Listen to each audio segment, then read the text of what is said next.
I want to talk to you about my friend Charlie Crawford. He's a 10-time NFR qualifier. Charlie Crawford, time to just shake it out and win. Got it on him fast, set there up. We are. Here's a day nice money run. lead. You betcha 3-8. That's an absolute perfect run. Timing was perfect from the time the first swing is up. He's got the control. Charlie made it happen by being timed up with his horse with the steer, and being able to not just rope, but to pick that steer's head up without changing the momentum for the heeler at all.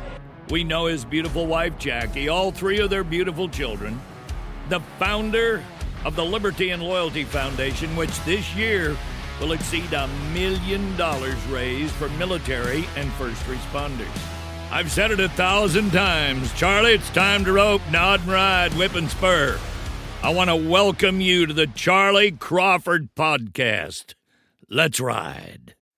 Hey, everybody, I'm so excited. I got Andy Holcomb here. Andy, thanks for coming on the podcast. I know we've got a busy week coming up, but thanks, man, for taking time. This is kind of a last-minute deal, but thanks for coming in on the podcast, man. Yes, sir. Glad to be here. Glad the time worked out where we can make it down here. Yeah. I thought I was probably going to have to go out there and come to you. I've been dying. I've been wanting to take my horse. I've been wanting to head out west and go rope with you. Yeah. I know I'm gonna get that done eventually, but how long have you been out here? Oh, probably about 3 days now. We came out, sent the trailer out Monday. We flew out Tuesday. So, yeah, we've been roping out here since Wednesday.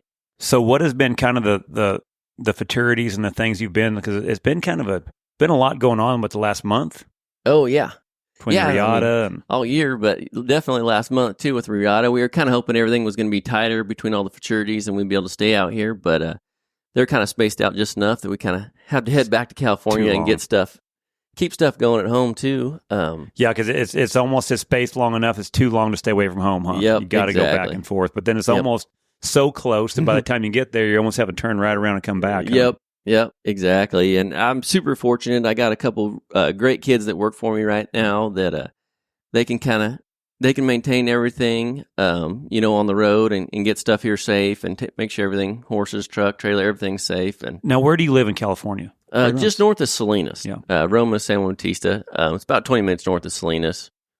So with all these futurities that have been starting to explode, a lot of them are here centrally, Texas, Oklahoma, kind of in this vicinity, a little bit Arizona, but kind of in this area. How hard is it to do the futurities from way out west? Well, really hard. A lot of traveling. Yeah, a lot of traveling. And I think having those two boys working for me, Talon Petska and Logan Anseth, having them has been a godsend for me because I'm able to stay at home. We usually use 2 days to get out here, 2 days to get home. So me being able to stay home those day and a half and keep stuff going has really made it possible because otherwise it would be, by the end of the year, it'd be over a month. And we come out here almost 10 times. If that's four days of loss every time, right? That's 40 days. That's over a month just in travel. So that's so much time just lost at home riding horses and getting them broke, and any of the other training horses that we have that aren't coming to the events. So being able to stay home and keep them going has been a great thing for our program. So you're getting ready for the American Rope Horse Futurity Finals here in Fort Worth next week. 200,000 added. This is a big deal for you because this is when I remember first seeing you was kind of at this event in Fort Worth, and I remember watching your horses, and they were just so clean from how good they scored. They all ran up and got in the same spot, and when you would make the short round, your horses were always stacked right in the same spot. Mm-hmm. You're kind of in that same on all of them because of how I think consistent your training is. What I am so envious about your training is how the horses look when they're working because they look so confident. Yeah. They understand what you're asking. They're not overthinking it. They're not scared. They're not lazy. They're so right on cue.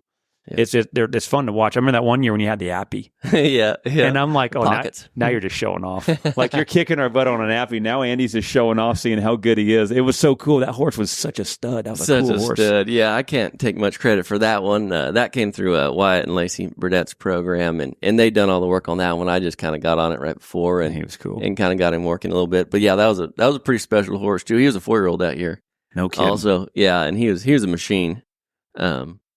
Yeah. What? So how many horses you got this year on the head side and the heel side? So we got 5 and 5. 5 and 5. Yeah, 5 and 5, and then are you helping anybody? Yeah. Just I got some intermediate guys. Logan, the boy that works for me, he's showing 2 of the heel horses that I've been showing all year. Because we're capped at 5. Yeah. That we can show there. So he's showing 2 for me. Then I'm helping. Britt Williams has a couple. Blaine Ketcher has a couple, and then Jace Nielsen has one. And then the other boy that works for me, he's going to heel on one as well. So on the head horses, you have 5 of them. Yes. How many of them are 4-year-olds? What's kind of your ages in those 5 that you're going to be showing? It's actually kind of a funny year this year. I don't know if it was just the amount of futurities throughout the year or what. It kind of changed our futurity here as far as the horses that I was going to show. So I ended up actually mounting out on 2 of them. Mackenzie Cowan. She had a horse that she'd showed, and then Kate Rice showed before, and so I got she called me about showing it.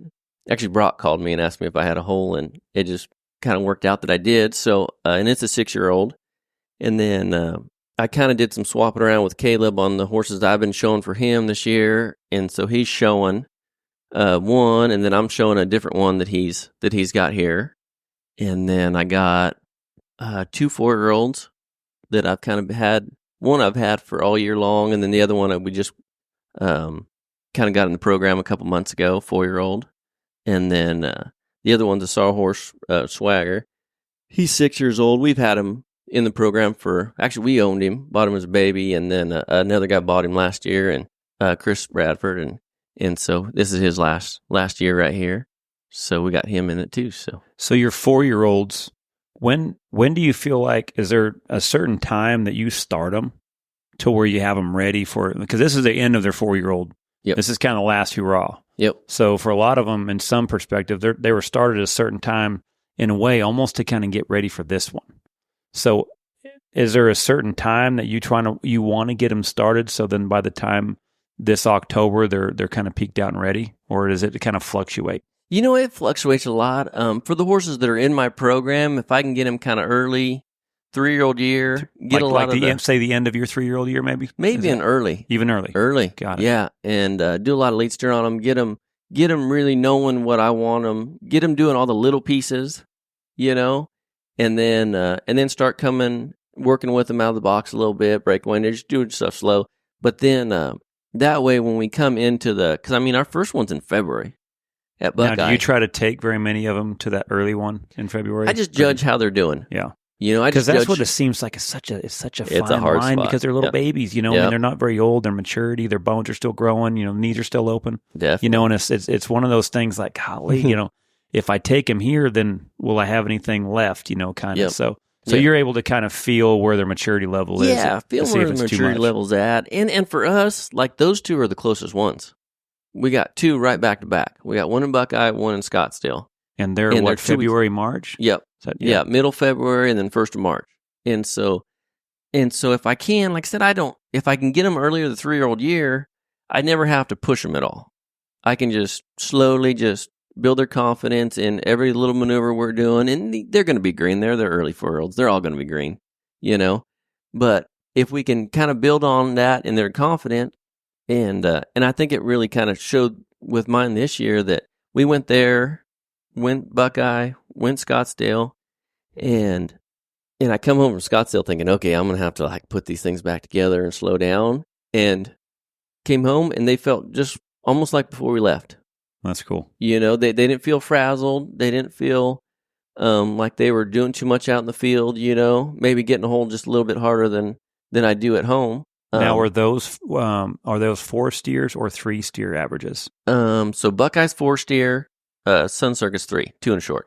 Because to me, it might be a testament too, because I would think 3 head would be closer to be able to put them together than a 4. For sure. But they must be having steers to where it's not blowing their dress up, or are they still there too? It was weird. So not this year, but the year before at Buckeye, they had real slow steers. They were great. They were almost too slow. They were slow, And then this year, they were kind of borderline pretty strong. I think they thought they were softer than they were. And so they kind of saved them for the 4-year-old deal, but maybe they were a little stronger than they thought. They freshened up. Yeah. And so it was pretty tough there. But no, it's we were talking about being from California and tough to get out here, but at the same time, it might be a little bit of a blessing because I also don't hit as many fraternities out here throughout the year as if I was back here. I might just be like, well, we got one coming up. Let's load up and go, Yeah, we had a conversation with Jay a couple days ago with Jay Wadhams, and that's what he was saying. Like, man, I think some of these, there's almost being so many of these, you can see the horses are starting to fade. I mean, what did he say? He had 8 of his fraternities throughout the year, and they're all kind of Scottsdale, Sun Circuit. That's theirs, and then the rest are kind of out here between Lincoln and there, and then the one in Utah. It's kind of up the middle of the Yeah, Utah's furthest west that he gets to, huh? Yep, exactly. So a guy can definitely go to maybe too many and burn out horses and clients. So maybe being in California sometimes is a little bit of a to me that would a make blessing sense. for me. Yeah. You can limit it to go the quality over quantity. Definitely keep your horse herd together, huh? Yep, exactly. So since you've been out here, back down here in Texas, where are all the places you've been heading to kind of get sharpened up for this next week's event? Well, so we lucked out. Years ago, the very first time I came out here, some friends of ours from California bought a place in Weatherford, and this place is beautiful. It's got a beautiful barn, overhangs from the barn to a big drive-through area, right into a covered arena, and it was a cutting facility that a guy built. And when they bought it, they put some rope and chutes in it and stuff. So they always kind of have steers around there and stuff, and they don't rope too much anymore, but we always have that place to go, stalls, runs, and real good setup for horse show stuff. But right across the street, maybe 2 miles away, Paul Eves has a place right there, and he's been super hospitable about coming over and pretty much just say do whatever you want to do. He's always kind of got great set of steers, calves, old steers, fresh steers, donkeys, calves, donkeys. I mean, he's got everything over there. So he's so cool. He's so laid back. So laid back. Yep. He's just whatever you want to do, as many as you want to bring, as long as you want to stay. He's just awesome. Come over. And so he's been great to have right there. And we've gone over there every year quite a bit. So the first day we went over there and roped in the morning. I think that would have been Wednesday, and got the fresh off him a little bit and stuff, and then roped a few that night there at Mert Stewart's and Jeff Stewart's place, and then. Yesterday, went to Caleb Driggers in the morning, drove down here to Stevensville and roped some with him, and got to ride the horse that I was riding for him, the new one. And so got some runs on him and got some good heeling practice over there. Brought all my heel horses down and drove home and roped all my head horses there at the place again. And then we went to Cade Rice's this morning and got a little help with headed some and got a little help with my heeling. And the one boy, Logan, he got some good advice from Cade on showing his, so it was all good. Isn't it cool when you come down here, all the places you can go to in such a short distance? Oh, it's insane. Just sharpen up. There's almost too many to where you got to be careful. Like, I remember when I was out here, I'd be going to so many places, and I would have so much information, I wouldn't know what to do with all of it. Yep. I've kind of gotten now where I just kind of narrow it down a little bit, but man, throughout the year, a guy could gather up so much ammunition. Oh, I'd probably die if I lived over here. Yeah, in this area, because I mean, we're from California, obviously, and I mean, really, we're very limited in the amount of trainers that are around. I mean, Les Oswald, he's 2.5 hours away from me in Oakdale. Corey Frisano, he's a couple hours away. Like, literally everybody's hours away, not minutes away. Here, I mean, it took me 45 minutes to get here. Mm-hmm. I mean, it helps that we can go 75 here, not 55. Yeah, that too. That 55 really slows a guy down. Exactly. But, so you and Caleb has created a good relationship in the last few years. You've got a few horses you're riding of his. Yep. Because Caleb, I mean, golly, we talk him a lot on this podcast, but I mean, just you talk about a gangster on the amount of things that he tackles throughout the year. Trying to win a world title. Winning all the jackpots like the BFI. Then he puts on a jackpot. His Capitalist roping's coming up this month in October. He's doing his own rope horse fraternities, the Gold Buckle. Yep. He's getting ready for this fraternity, and he's also a team roping director for the PRCA. I mean, the dude's loaded, right? So he can't do all this. So you've got a few of his horses and a stud owner. Stud owner, breeding. I mean, he's getting into breeding. Yeah, he's got his hands in so many things. So you guys have been able to have relationships. So you've got a few of his horses. Yes. How much is that when you guys are able to go practice? to where you're able to feed off of some of his knowledge and angles and roping. Oh, definitely. And then some of the, almost like Trevor and Miles, like they had that. Miles said, man, I was good at riding from 0 to 5. Trevor was good at riding a horse from 0 to 10, or from 6 to 10. Yep. And, they talked about how they were able to feed off each other to where you and Driggers kind of have a similar relationship as that as well. Yeah, definitely. And I mean, he's helped us program so much of even just me, trying to step up to more of a competitive level. I think thinking more competitive and not just average. I kind of resort back to my staying real average, not going the highs and lows, just, not reading a roping maybe as good as I should have sometimes. And he's such a competitor that, I mean, he's game time right now. Do something, and I think that's helped me out a lot, in the last couple of years. And it's nice to have a guy like that in your phone when you're at home and, you're kind of seeing something on a horse or something and take a couple videos and send it to him and get some feedback on it, whether it be good or bad, sometimes bad's better than good. Because, I mean, that's when you're going to learn something. Yeah, that's where the learning is, huh? Yeah. What do you feel like in some of your training techniques that you think have helped just being able to have conversations with Caleb? Has there been some things that has helped maybe in your training as well? Definitely the facing. The pulling in going into the face is a big thing that I struggled with a long time. I kind of, early days when we kind of started doing business and talking to him more and more, and I kind of said, I've been having a real hard time heeler slipping legs. And it wasn't like I had just some guy behind me. I mean, I had Jay Corkill, I had Paul, I had Shay, I had Hunter. I had some great heelers behind me, and they were all slipping legs. And so, I mean, common denominator says it's me, something I'm doing, and so he kind of looked through. I kind of sent him a bunch of videos of the really specific times that I did slip legs, and I think something to touch on too. What makes all that possible is getting videos of stuff, because we have videos. My wife she videos every rope and every run, and so we had videos, of everything, and so sent him those videos, and he's like, man, you're getting real straight pulling that steer right through the corner, you're good, and then you're really getting real straight pulling that steer, and then maybe committing to facing a little early, trying to get maybe a little bit more horse showy kind of face, kind of get them using their butt a little bit more, and then popping around and not keeping that steer's head. And so I was losing their head, and it was causing my heelers to slip feet, and so kind of working through that and changing the way I was really kind of trying to pull the steer and keep their head better and really use their hip more to come around. Fix that a lot, and now I feel like my heelers are having a lot better go at being consistent, because that's what's wins all these ropings are clean runs. It's a 4-header, and you put 4 clean runs together, and you're gonna win something usually in your category. Because everybody talks about how tough these shows are, and they are tough.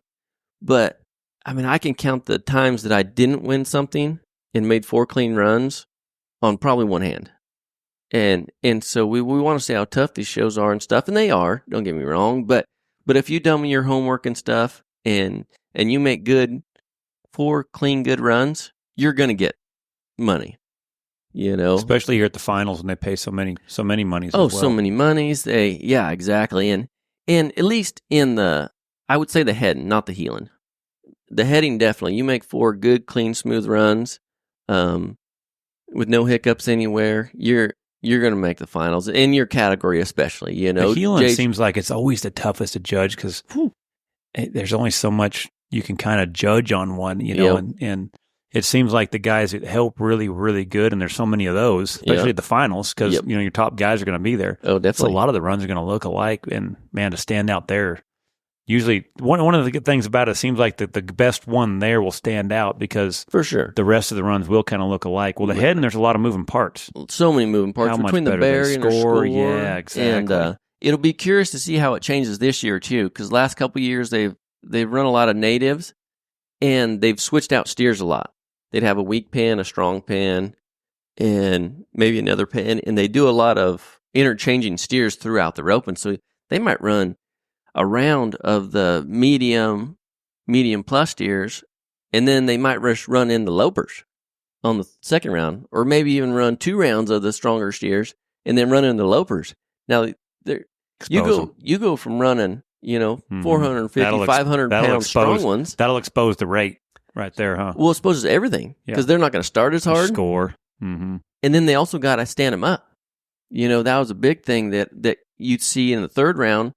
I can't remember. It was 3 years ago maybe when they did that. They had 2 strong sets. They run them in the first and second round. And so it was all there. And you could get a hold of them and mash them in the corner and do whatever. Third round, they put in some little light suckers and didn't start real good. So, you had to score. And then when you got it on them, you had to really stand them up and hold them steers around there. And if you didn't, they'd fall down. And they told everybody that. And so they weren't, a lot of times they'll give a lot of reruns, but they weren't giving reruns for that because they told everybody that's how specific. It is. Yep. And we're not giving you reruns for steers falling down like that. You stand them up, take your time and stand them up. So I'm curious what it's going to be definitely on the head side. That is definitely exposing them because you're setting them up to the start's going to be there faster on the runners. They're going to have to haul butt. Now, like you say, third round, that's going to really expose the scoring. How good now they're able to stay under control and stay guidable through it after they've had their dress blown up a little bit. Oh, exactly. That's hard enough on, finished horses. Exactly. More or less throw a 4-year-old in there and go do it on a 4-year-old. Gosh, yeah. Sure. It really separated them, the horses. And so the head horses, I feel like separated a lot. Mm-hmm. Legs would make it back, makes it back to the short round. Whereas Heelan, you better be straight up and you better be good scores. Yeah. So when it come to that's great what you talked about with Driggers is talking about the face and the things that he's helped you with, this kind of helped your training. Yeah. What do you think that some of your strengths were that's helped Driggers? Because Driggers' riding has gotten he's just such a he's such a sharp cat. He's an analyzer. He's always getting better. That's just his mentality. And so because I remember I think in 2000 maybe 21, I think. I remember at Stephenville, they had a fraternity, and he was just kind of getting into it. And with just watching him then and then watching him within a year or two later, you could tell he was figuring it out. Yeah. What do you think some things were that you were really good at that you feel like was helping Driggers with what his horsemanship was doing? I think it's really the look they're looking for, running to a steer and really connecting to a steer. Coming from rodeo, like, he was so sharp with his rope and stuff. Now, what do you mean by connecting to the steer? The horse not coming out of the box running. They're coming out of the box running to a steer. And there's a difference right there versus a horse just coming out running. And when they get close, you rope and then pick them up and set the steer, right? Versus a horse, you come out of the box and drop your hand and they run to the steer with no help from you, really link up with the steer, get there, and then raid off without you forcing it. And so I think that's what we worked on a lot when he first started, was really transitioning from, roping on the way in and then picking up and setting the steer, and is really showing your horse. Jay talked about it in your guys' podcast of showing the judges each maneuver.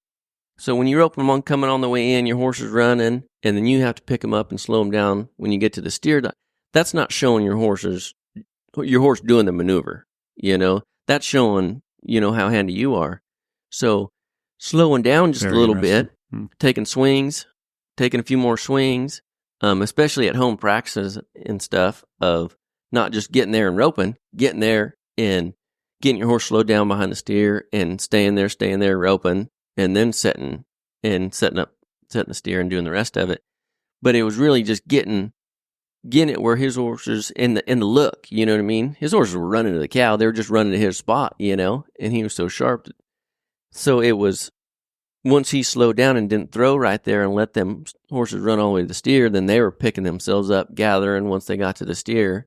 And then that just changes the whole look of the run. You're not looking thinking, oh man, Caleb he can just snap it on him on the way in there and just pick him up and handle that steer so good. You're watching the horse. Because, that's what it is. It's the horse show, right? We want to show the horse. We're not showing off how good we rope. We're showing off the horse. So by roping, coming in and doing different stuff, like, we're showing off ourselves, But by putting your hand down, let your horse get all the way to the steer, gather up, and rope, you're showing off the horse, And I think that's something all the guys that have won so much do a good job of, is really showing off how that horse works. You're not just watching the rider. You're watching the horse thinking, wow, that thing looks cool. I want to ride that, How much have you guys talked and looked about horses going forward? Because I really think now that the fraternities, they're starting to get more money in it.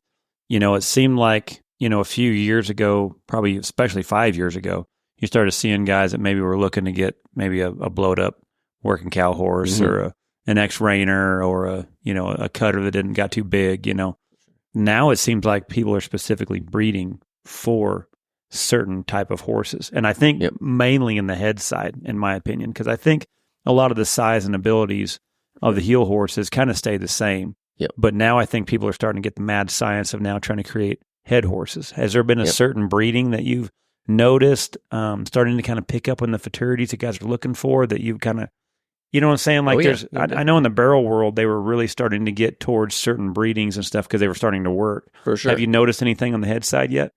I think it's so early in the stage right now, like I said, I used to call myself the reject rider because that's what we got. That's what Team Roper's got. We got reject cow horses, cutters, reiners. Yep. Shoot, I rode reject barrel horses and trained them to the head. And that's just what everybody went to was they didn't do good at that.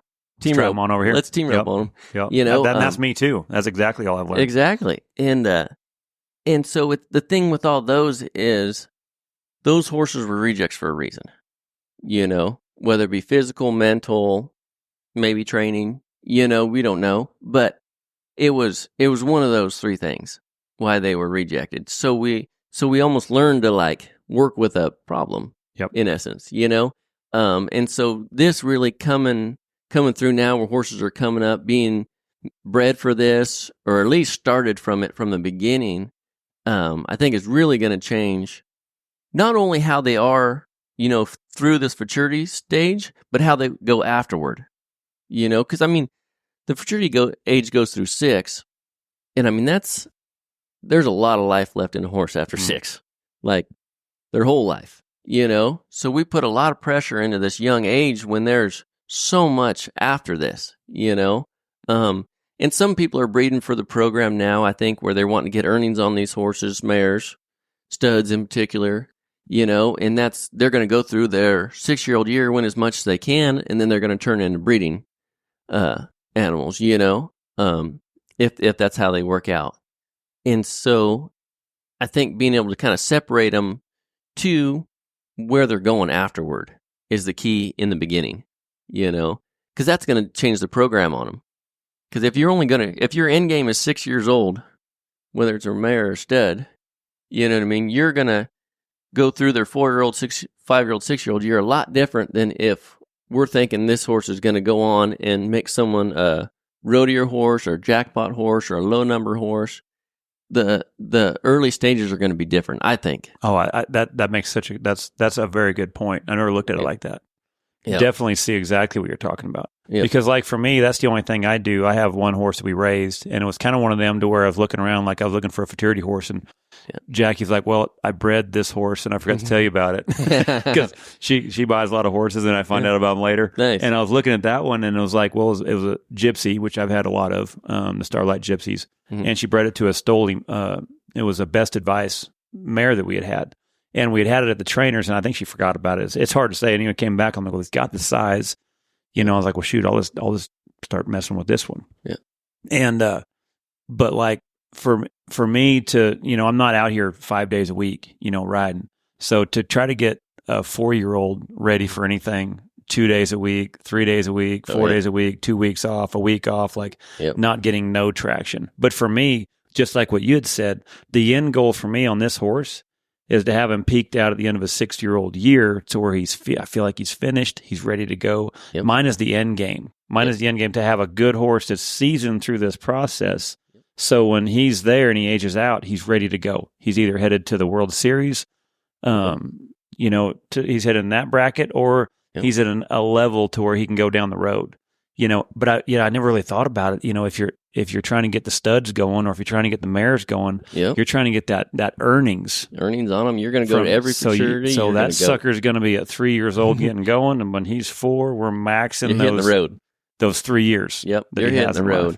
And I mean, you've seen it with Trevor and Miles horses between Kilo and Dark Side. I mean, name a futurity they haven't been to, and they're old. They're 5 years old now, I believe now.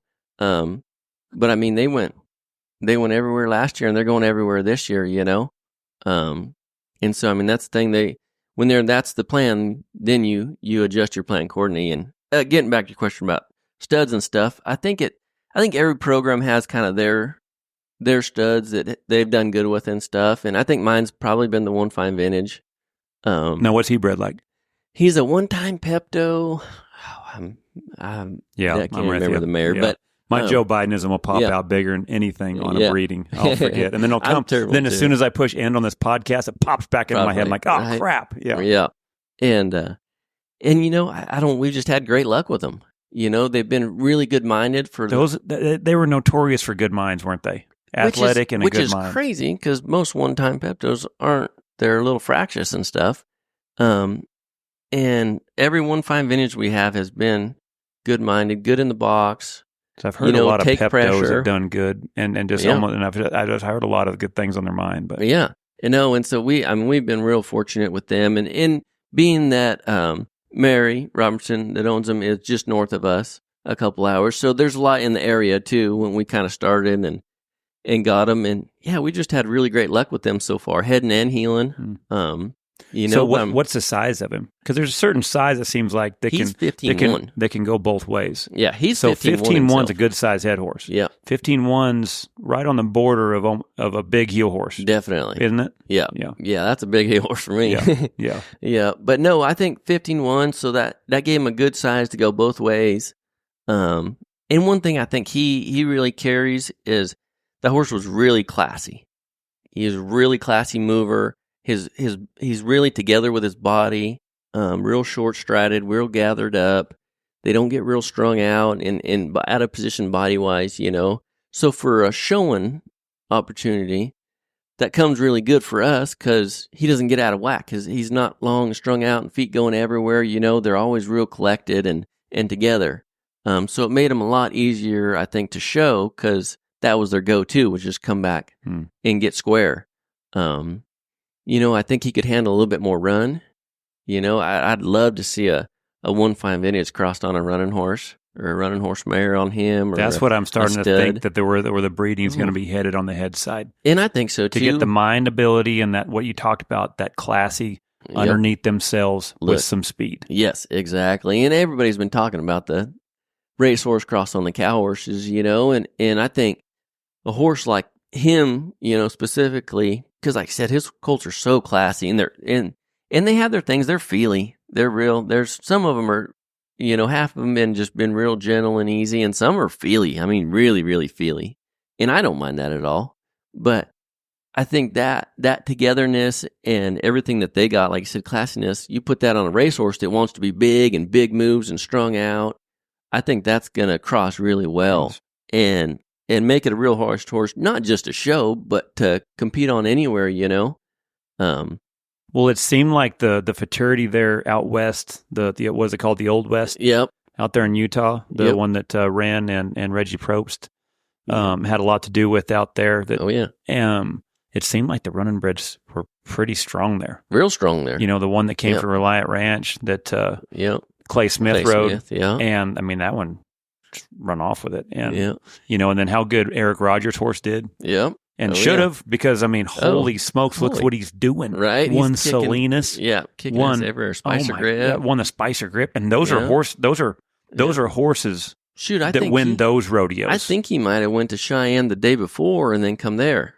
I think. Unreal. That's unreal. And I mean, a 5-year-old. Didn't go school up before he came, just showed up. That's pretty unreal. Impressive. Yeah. And I've seen a lot of those running bred horses are in certain places are starting to, you're seeing the run is able to score. Definitely. On that. If they're able to do the rest of the maneuvers right. Definitely. Yep. Well, they make it look so effortless. They get to the cattle so so fast. Running's easy for them. It's not hard. We get some of these cow horses that don't run good. And I mean, off.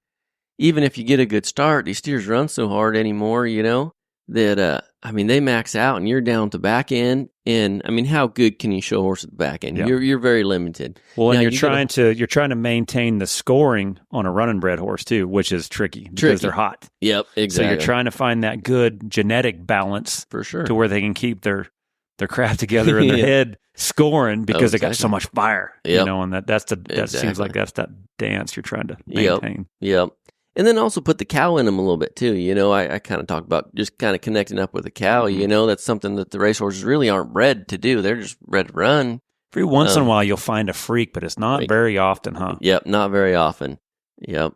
And I think it's one of those things too. It's kind of how the training that occurred, before they went to roping on them and stuff. You get a racehorse that went to a cowboy guy and they doctored yearlings on it for been used 2 years. Yeah. That horse probably figured out how to run to a cow, because if it didn't get there, they just keep going till they did. Well, same got as how we used lead. And got moved. And, and got used and did a job on it. And same as how kind of we lead steer on them. That's what we're kind of trying to mimic when we lead steer on them is doctoring something outside. Just go to the cow and stay with the cow till we pull you off. You talk about your training program, because there's a lot to that.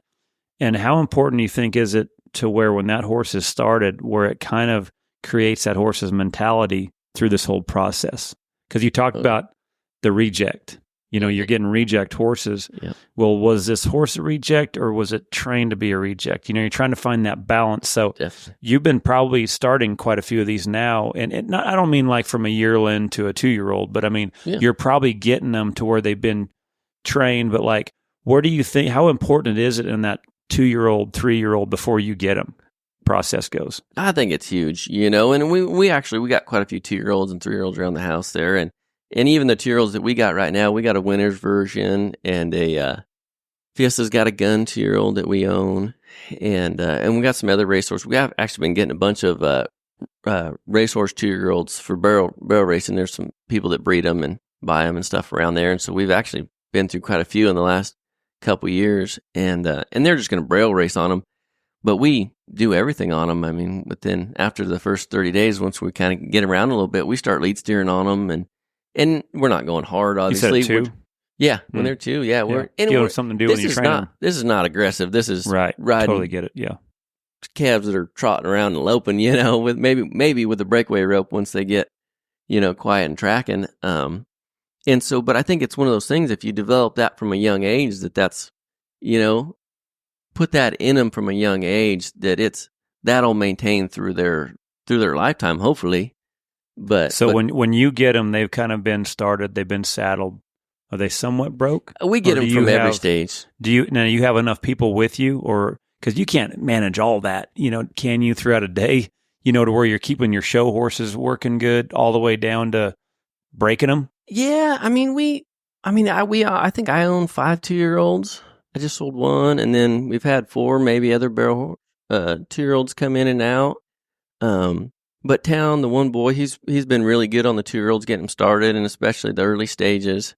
But then someone that's helping you a little bit, yeah. And so Town and the Logan, the other boy, like they help me so much in the morning. We kind of got 2 places, and the first place we ride 2 and 3-year-olds pretty much, maybe 4-year-olds, anything that hadn't been out of the box yet.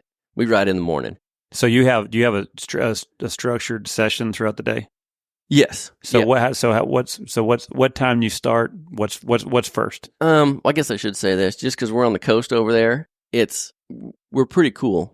Yeah. Weather-wise. Yeah, you're spoiled from anything spoiled. goes on around here. Usually we're so fogged in the morning, that we don't start. I forgot about that. We start at 8. Usually, yeah. I always hear about these guys back here and everywhere else starting at 4 a.m. to beat the heat, and even over in the valley. An hour away, it's 105. But where you're at, we're fogged in the morning. It beautiful. Might get up to 70, 75. Yeah. So we start at 8 in the morning. Usually getting on something at 8. And like I said, the one place where I grew up at, it's real set up for young horses. Lead steering, young horses. There's a round pen right off the arena, easy to get in and out. We got a little less than 1,000 acres there. So we get them out of the arena up in the hills a little bit too. And so I have 2 boys that work for me, that Town and Logan. And then there's a girl, Holly, that she helps me every day. And then a couple other girls that come in and out, Beth Hitchcock and another girl. So we get a lot of help. There's a lot of help around. So how important do you feel like it is to be able to get those horses out of the arena? Like we talked about? It's been, and I think especially when we're talking about rejects, I think, like I said, that's obviously we're not dealing with them quite as much, but still a little bit. So much of it was their mental, game, and taking the pressure off them, which helped getting them out of the arena. Go up in the hills and just, whether I'm going or the kid's going, just tell them, just put your hands down and just hit a trot. And but we got it's a pretty good hill. It's a big old brushy canyon, and it goes up to the top, and just put your hand down and just go trot for a while, and come back when you're tired.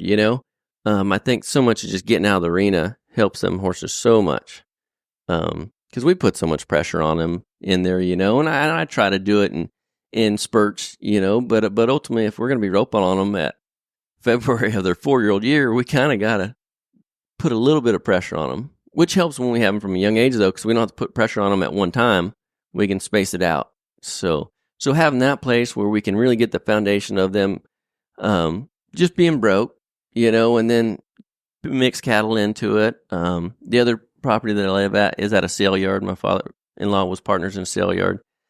So we get a lot of cattle through the sale yard and stuff. Fallon, she works up on the block, so something cheap comes through there, we get it bought, and something cheap to chase around and stuff. And so, but having that foundation where we can always go back to it, when they're young like that. And that way, we, whenever they're roping out of the box, we take them to the other place, which is over by the sale yard. It's only like 5 miles away. And then pretty much just rope there all afternoon. So the mornings you'll get your colts rode, but certain days a week you'll probably get the horses out, or do you always is every day kind of getting them outside and coming back in? Monday's a big day. We get them out of the arena. They're fresh. They've had the weekend off. I kind of set up my program where I ride 5 days a week. Give them the weekend off. I know a lot of people like to go 6-7 days a week, but I feel like horses and people need a break. It's a lot easier to train horses when you like horses. So I believe having that weekend. That's what I've always been curious on the training is how you do keep from getting burnt out. Yeah, and I did. Les is a beast. When I worked for Les, I started riding with him when I was like 13, and I mean every weekend, vacation, summer, I was there, and then I left when I was like 19, and I was tired. I mean, because he's a beast. It was 6 days a week, and I was there on Saturdays, Sundays. And fed, and maybe rode some more on Sunday too. He's a beast. He can still do it. And I was tired. I was so tired. And so when I took a year off, and when I started my own deal, I kind of decided that, for me if this was something that I was really going to stick with and maintain, like I had to do it to a spot where I can maintain it, that I didn't peak out and get burnt out and hate it, that I enjoyed it when I was out there and stuff. Well, and that's interesting too on how you related it to the trainer, but then also how you talked about it relating to the horse. Yep. Because if they're out there 7 days a week as well, their chance of them burning out on what you're doing is probably pretty easy to do too. Oh, definitely. And we're dealing with babies too. Like you said, their joints, they're not fully mature physically either. So we do too much on them, get them sore back, get them their legs sore, get them muscle sore. They're not going to want to give us 100% and really learn and understand what we're trying to teach them, because they're not having fun or not liking it either, So them being in a good mind frame, I think, has been a lot of my program too. Really trying to get those horses, and it's not saying we don't ride them. Obviously, we're riding them and working them plenty hard, but it's working them to get them in a good mind frame to do what we want them to do. So when you start roping, it sounds like you start roping after lunch. Yes. Things like that. And then, because what do you say, that's 70 degrees. Yeah. And you'll guys probably get us a breeze, it seems like, throughout the day too. Definitely. So like a 70-degree day there with no humidity and a breeze. Yeah. Oh, it's heaven. It is heaven. Other than you guys' politics, like California's weather is just so hard to beat. So hard to beat. Oh my gosh. Yeah. I remember being over there. It's really nice when we just stay at my arena over there and then close your eyes for the drive, because it's only 5 miles, but it might take you 30 minutes sometimes. The traffic's so bad around there anymore. because but your guys' weather stays that way dang near all year, correct? Yeah. Even during the winter, it doesn't get cold in the winter. I mean, if it drops to 30, it's only for a few days, and then it's back up to mid-upper 40s, as a low. It's wild. So, yeah, no, it doesn't get very cold either. So when you're training and roping on those horses, a lot of times what is kind of your training program? You talked about getting them out, you talked about getting them broke, you talked about kind of helping the younger ones up. But like now, say your 4-year-olds aging into 5-year-olds and 6-year-olds, what's your training kind of program on those? It's probably changed a lot because, and especially if they're going, obviously we're probably talking about futurity deals. It's probably changed a little bit. Those 4-year-olds, I kind of go into them a little bit easy. Our practices are pretty nice. I probably just run a handful on them, score some, mostly slow ones, mix a couple fast ones in. We kind of bleed over to the 5-year-olds. I start maybe kind of running a few more steers on them, maybe a few faster steers on them, every day. And I really tried something else this year and not roping on the 5-year-olds every day. Well, I guess I don't rope every day anyways, but instead of roping on them 4 or 5 days a week, roping on them, 3 days a week, because they've been patterned through their 4-year-old years, so they know the pattern. And I don't believe I could have roped, 10, 15 steers on a 5-year-old 5 days a week. They'd burn out. So I started trying to rope, 10, 15 steers on them, maybe not score quite as many, and do that 3 times a week. So I still tried to stay away from the body soreness and stuff, but get more reps in, I guess. And so much of these futurities change between the 4 and the 5-year-old, 6 and under, I guess. Now that it's a different class, they put the barrier out a little bit more. They put faster steers in there. Same short arena that we're roping in, so the horses need to be scoring a little bit sharper. They need to be running a little bit harder. And so trying to get those kind of things out of them and feeling them out and finding those spots in them, What about your heel horses? Because you've gotten good on your heels. Your heel horses look good too. And so you've been getting strong, I think, on your heeling as well. What's kind of your program with them? Kind of similar to heading. Is a lot of slow one. I've kind of really changed my program in the last 2 years probably on the heel horses and trying a lot different things on them. And it seems to really be working. So, and it kind of entailed a lot of slow steers for me right now. I think just kind of trying to figure out and change my style and stuff. A lot of slow steers and a lot of breaking it down, a lot of tracking, a lot of circling the steers around the head horse and resetting them and doing stuff like that. And not quite as many game time runs. And I'll darn sure bleed those in, especially on the older horses, but breaking stuff down a little bit more than I did before. Before I kind of just roped on them and patterned them to the heeling and stuff. And as long as they were kind of soft and doing stuff right, I just kind of let them go through the pattern. And I've really kind of tried to change things and make things a lot more pattern to heeling and a little more bend and a little more body control than I did before. How much when you go to, like, say, Paul Leaves and get to go rope with him for a day or two, how much does that feel like it's kind of sharpened up? Because I think he rides so correct. So correct. For one of the guys at the top level, him and Vaughn on, they're not real flashy because they ride, in my opinion, so smooth. They make it look so simple and easy. Yep. Because both of those guys also do well, I think, at the futurities because of how well they ride. For sure. And how great their horses are. Like and I think that's what really changed it. And that was the opportunity to come out here and really kind of meet those guys and get to know them a little bit, and then have the ability to go practice with them a little bit and kind of pick their brain a little bit and see how they rode heel horse in School Dome, and I got to rope with Colin a few times and Paul and Shay and all those guys. They're so technical, and I asked Caleb a couple years ago, like, who I needed to fix my heeling and stuff. And those are who he told me to go. He said, call Colin, send him videos. And Paul. Colin's good. I understand how he talks. Yes. And I've watched his horses too. They remind me a lot of yours as well. They know what they're doing. Yep. They're confident about what they're doing. They're not worried about the rider. They're worried about doing their job. Yep. They work confident. And he's been here to him and Driggers have been over here, before roping too, because they're good buds, and it's fun having them around because they're fun. But like you watch him on how he rides a horse, it's so correct.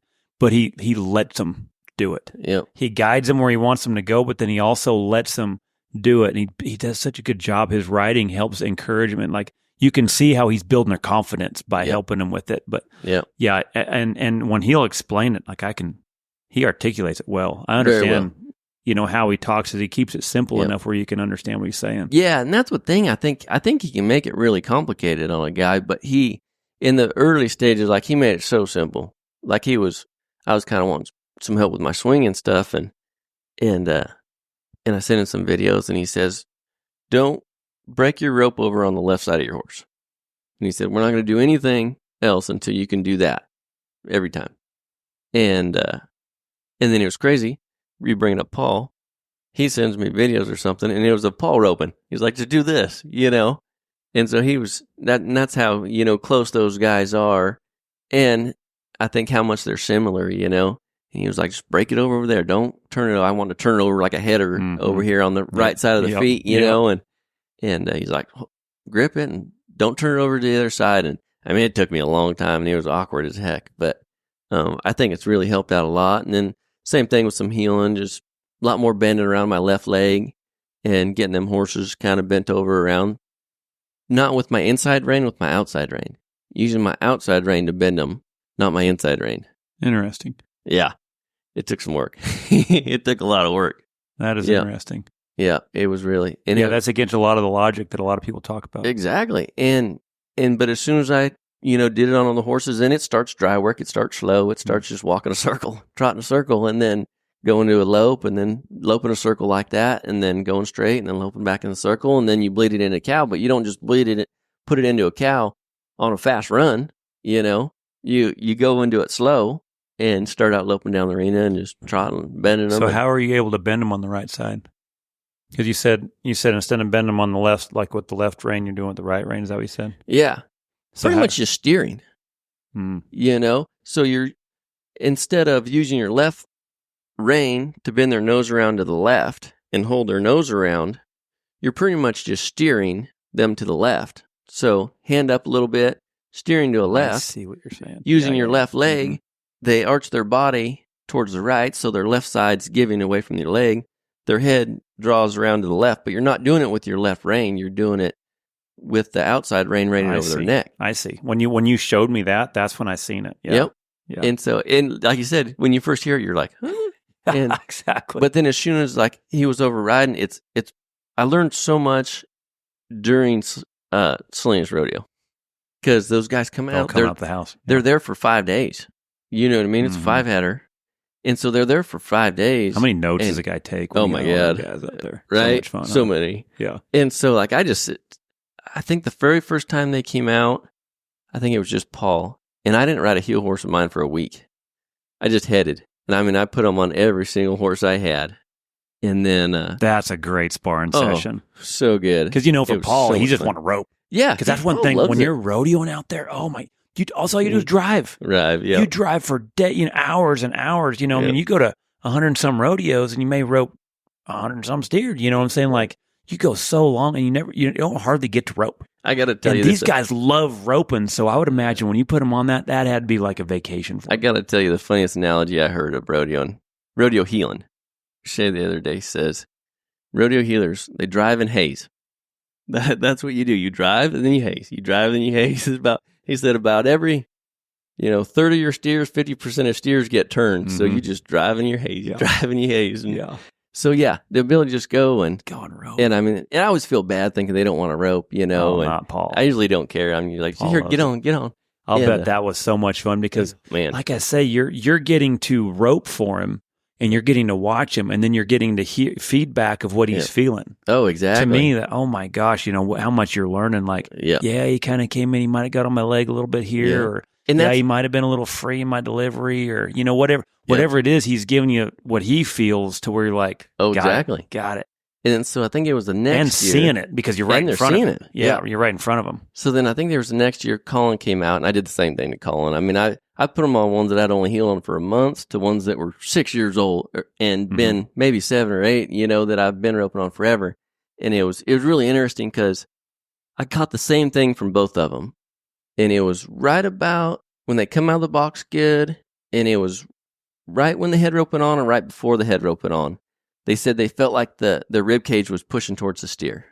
And then as soon as they went to like that's where a lot of people talk about that collapse in the pocket. Collapse in the pocket. And that's it. And they didn't necessarily collapse, but he said they felt the rib cage just pushed that way. And then it was just enough where where they felt it. And then, but then they said everyone, when they lift him up, they come back to him. They weren't overbent, but they would come back to him, and then they could ride around there and heal him. But it was that same spot on every single one, every single horse. And so, do they think that was maybe you anticipating the corner, where they kind of learned to kind of do that? So because when I went and rode with Miles the other day, this spring, there was things that he had seen, because what happened when I would nod, my horse would get to a certain spot and he'd leak forward. Oh. When I would nod, see her get to a certain spot, and he'd leak forward at the same time. And then finally, Miles goes, well, every time you're about to go, your shoulders go forward. Go forward. Just a little bit. Yep. He said, your hand never moved, but right about the time the start almost got there, he was going off your shoulders, the feel of your shoulders. Yep. But you kept feeling your hand. Yeah. And it's amazing when you have those eyes where it's exactly. that one little thing, because if they're all doing it, there's always that one. You're trying to find what that glitch is, when you're riding, because it's cueing something if they're all doing it right. Yep, exactly. Well, and then Shay brought this one up. He said, I have a habit going down the arena, and I thought I was doing it to help hold him up. And I was doing it to deter him, I guess. Now I found out I was pulling my shoulders to the right.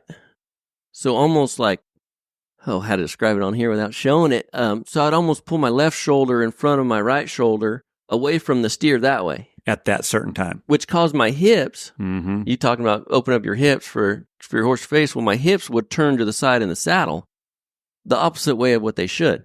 My hips turning that way, push their rib cage in. So that's when they were talking about the horse doing it, that's when you were doing that? That's when I was doing that. And so my hand was coming to the right a little bit, but my shoulders and my body was pretty much turned to the side. Turning away from the cow, which would cause their rib cage and everything to go towards the cow. And I'm still not doing that great. That's been a really, really hard one to break. But the left leg and thinking them bend right there has really helped me with that, of thinking Shay was like, open up your hips to the cow. He's like, that's not going to make your horse dive into the cow. That's going to square everything up and square your body up and get the rib cage out of the way versus back the other way. That makes sense. So yeah, it's crazy. Like you said, those little things that's when you sharpen that axe. Do it, and it was like, holy cow. Get those guys there. Like I say, that's the stuff that where you're at. I mean, the good thing is, like Salinas, like say that one time a year, you're getting some guys coming in, man. You're getting some. Yeah. Take it in as much as I can. Yeah, exactly. Yeah. That's a great opportunity. Yeah. It's like you said, it's hard out there because we're kind of singled out and by ourselves. But we got to take only have so much of those. information anytime. So for sure. And I think that's what was great about those guys is they gave me one little thing. Just enough. And they said, okay, work on that. Mm-hmm. And then once you get that, that'll, help the other stuff. And really the stuff that they had me, that fixed a lot of the other stuff that was happening.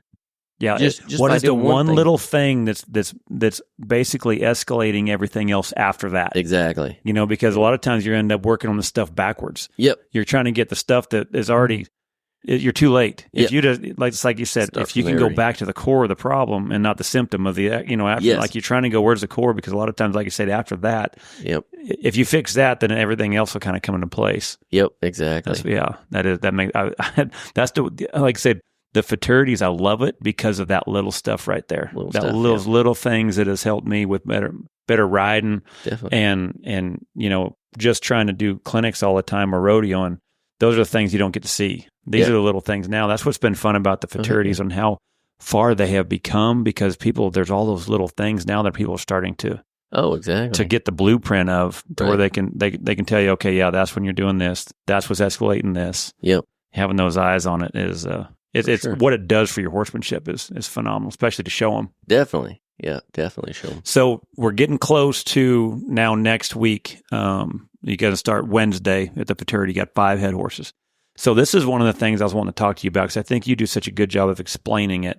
But like when you're riding 5 horses, that's a lot, 5 head horses. Yep. How do you keep track of each one of those horses? Because not every horse is going to score the same. Not every horse is going to run the same.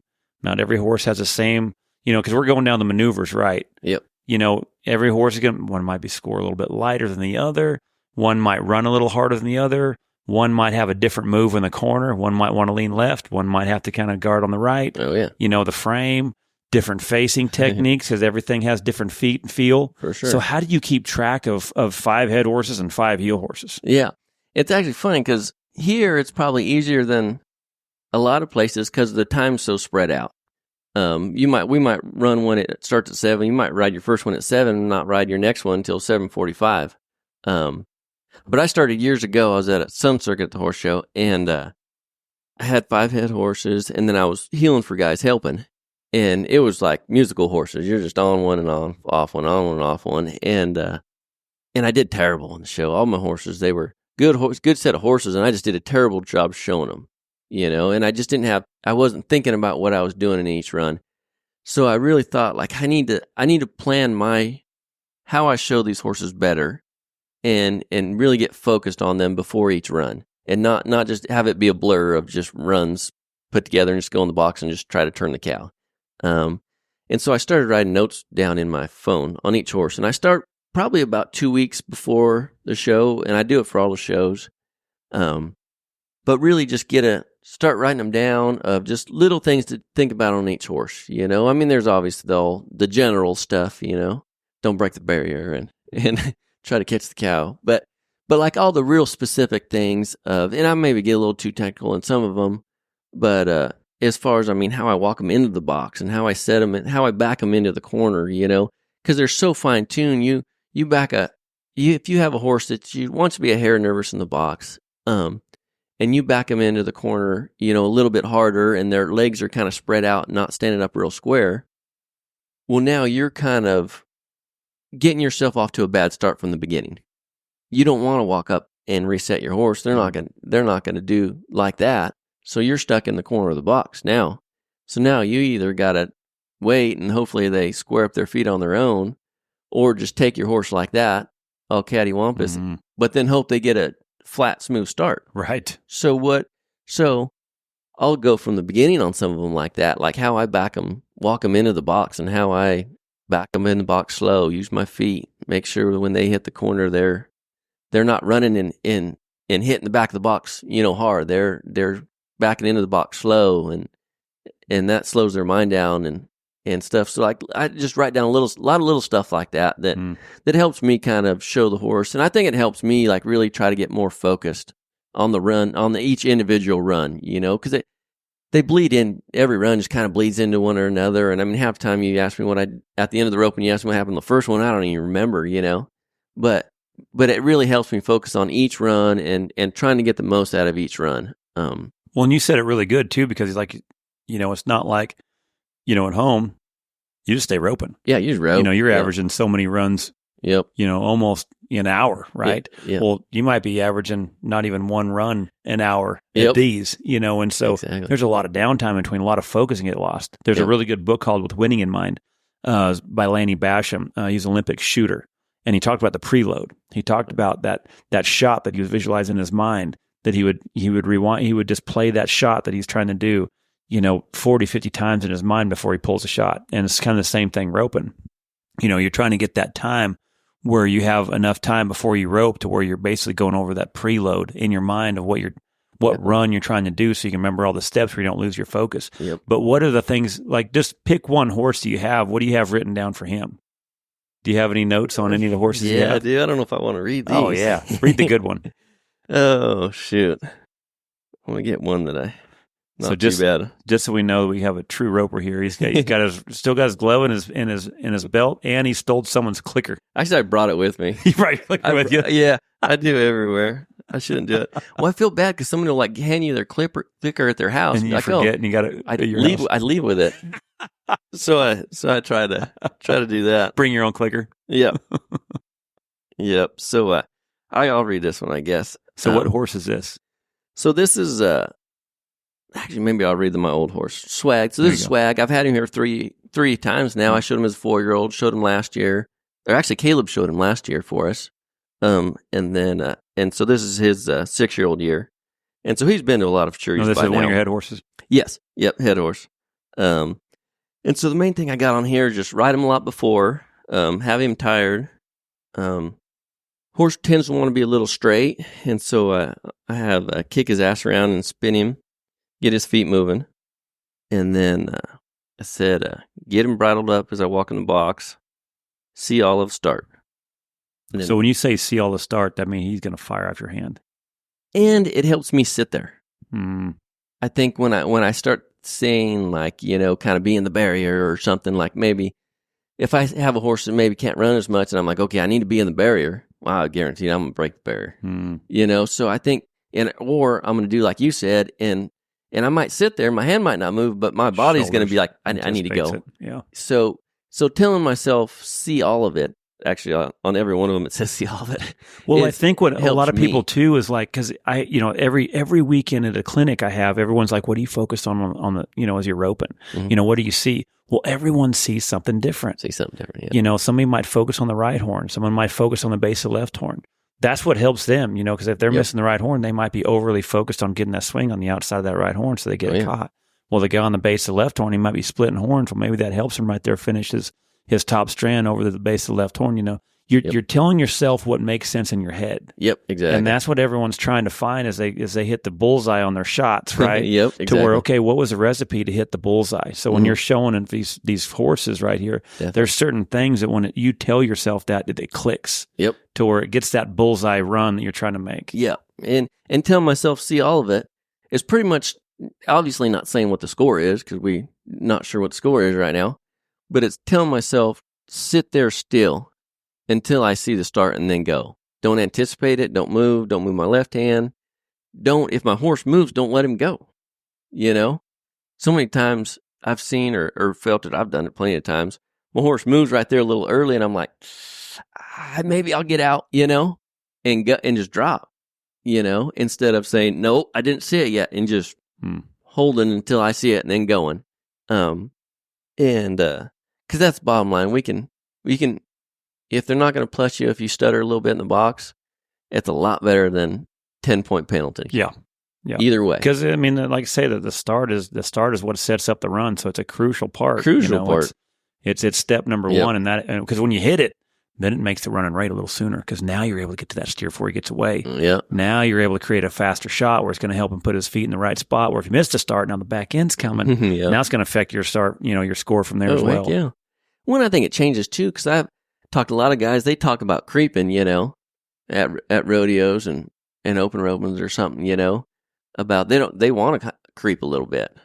You don't want to creep here at the horse show. In my opinion, when you're creeping, you can use your rope because if you're creeping, your horse ain't starting as strong, makes it easier to bring your first swing up. Yep. Well, then as you creep to the line, you've got the steer kind of measured out like you watch a squeezer. Oh, heck yeah. Because when he gets to the line, he's able to frickin' chuck 3.5 coils or however the longest part of your rope is. For sure. Ridiculously easy because if he sees a starting blow, it's easier. It's harder. Yeah, it's harder to bring your first swing. It's harder to use your rope. So that balance was when you're creeping, that's when you're able to use that rope. Well, in the futurities, the goal is to use your horse. Use your horse. So that's where you got to get in position. So the goal is to hit that line, run it, and get it to where then that way when you get there, the horns come to you. Yep. And if you're in a good enough spot, that's going to set up where you got the time. Now you can show them. Yep, exactly. But boy, if you creep and that steer's getting away and the back end's coming, that's not a good spot. Yeah, not a good spot. I've been there several times. Me too.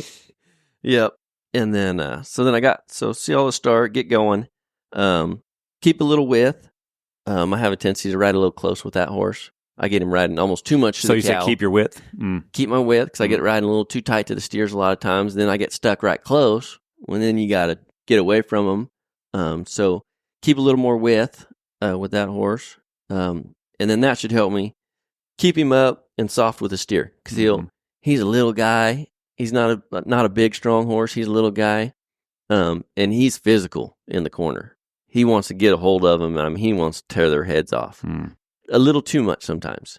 So a little bit more width where I don't get stuck in tight with him, where he has to make a big move to get away from him. A little bit more width and keeping him soft on that steer's head.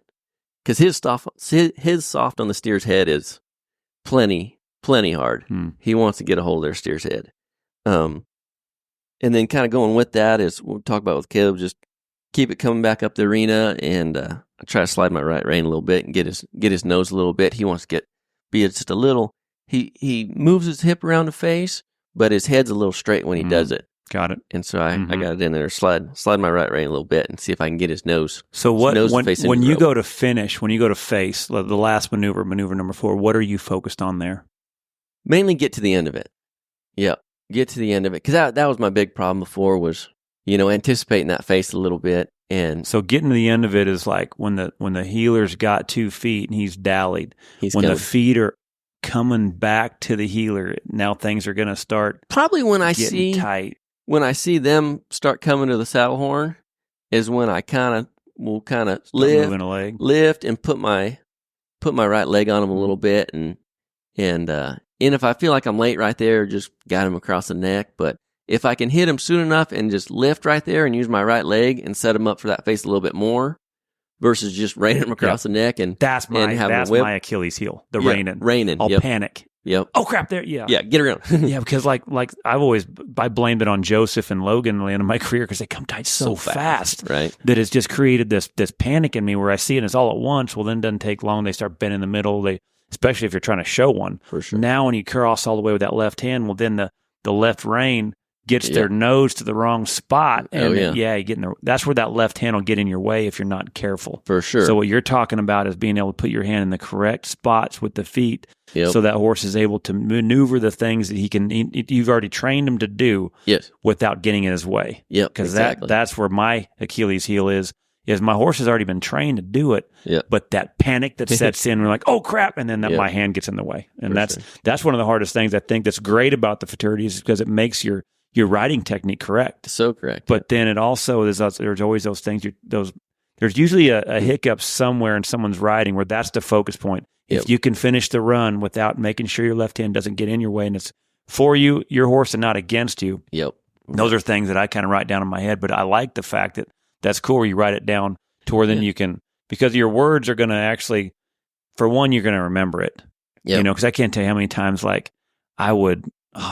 forgot that part. Well, there was a time when I used to have this app. It was called a technique app, and you could film your run and you could download your app, this run, and you could put it in this app. Well, there was notes on the bottom of it, and I would write down, man, my start was good, my first swing was good, I set my throwing lane real good, I got it hooked up to the steer's head good, but you could see where I leaned forward in the corner, my horse dropped his shoulder, then he got his hips back up underneath there, and then so I'd write down what's good, but then I'd write down the next one. Okay, on the next one, I'm going to rope, and I'm going to really drive my horse's ass up underneath of me when I dally, because if his ass is down, his shoulder's going to come up. Now he's going to stay up in the corner where I'm going to finish him. And so I like what you're talking about, where you have a set of notes for that horse to where it's not because I think riding that many horses, I like your style because it's going to be hard to just naturally remember everything on every one of those. Yep, exactly. You're making 3 runs, on Wednesday, 15 runs on 5 head of horses. Yep.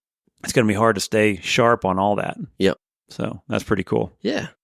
So when you're backing into the box, are you even focused on roping? I think it depends on which horse.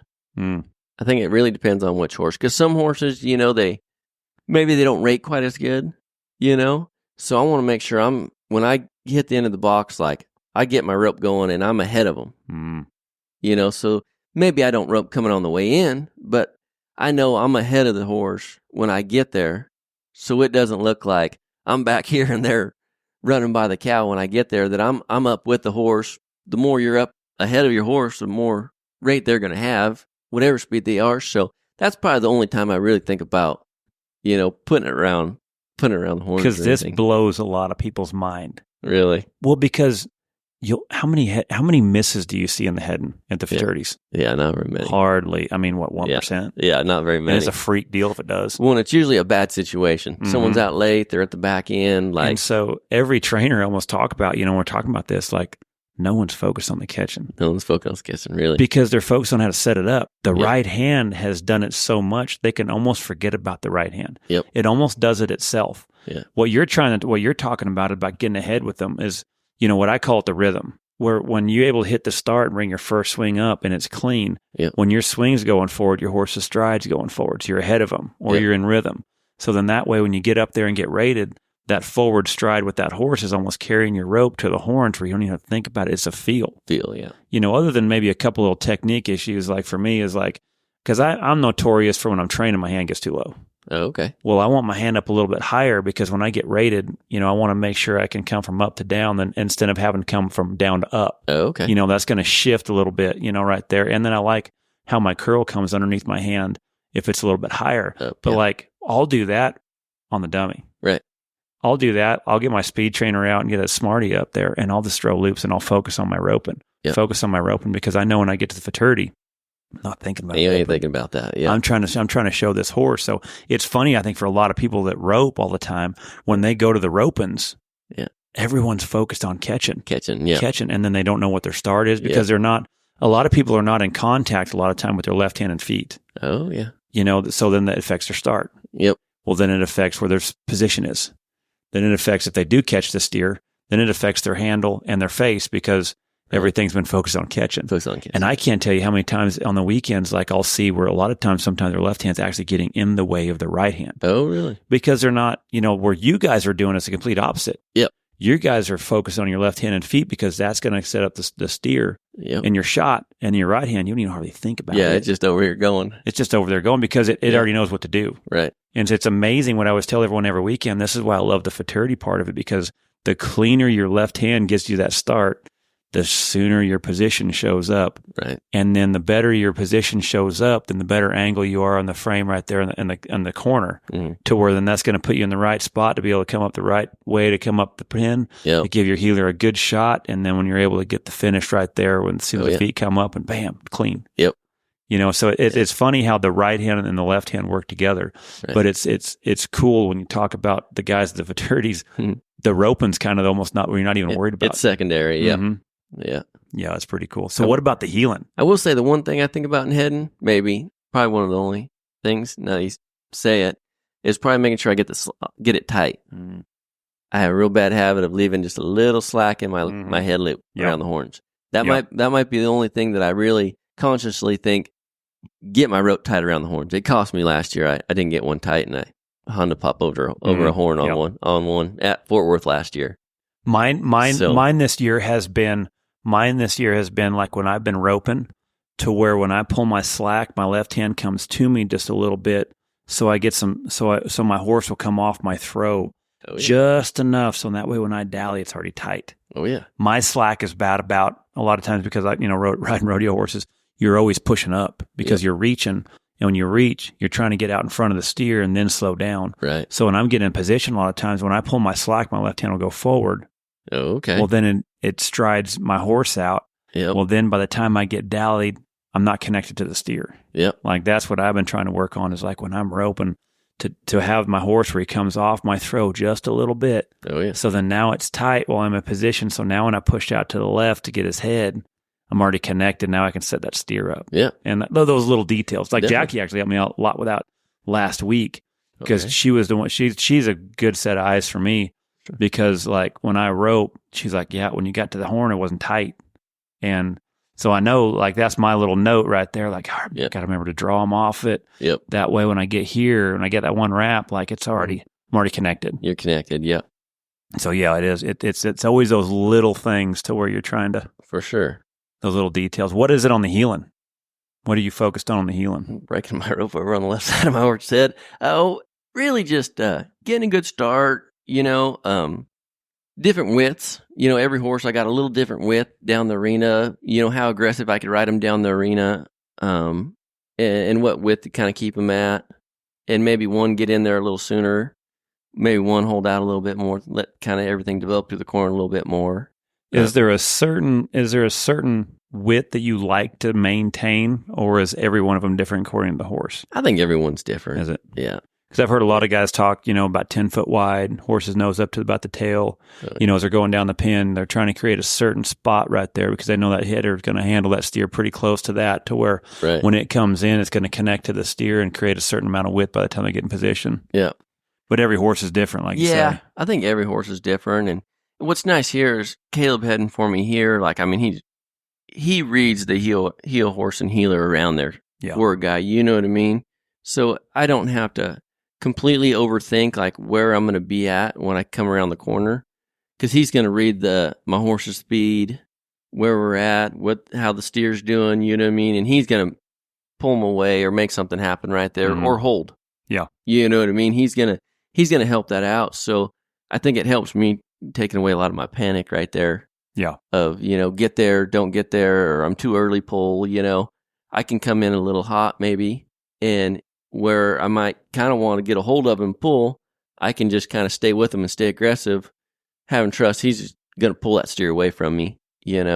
And maybe it's a weakness in my riding right there too, but I know here for sure it's easy.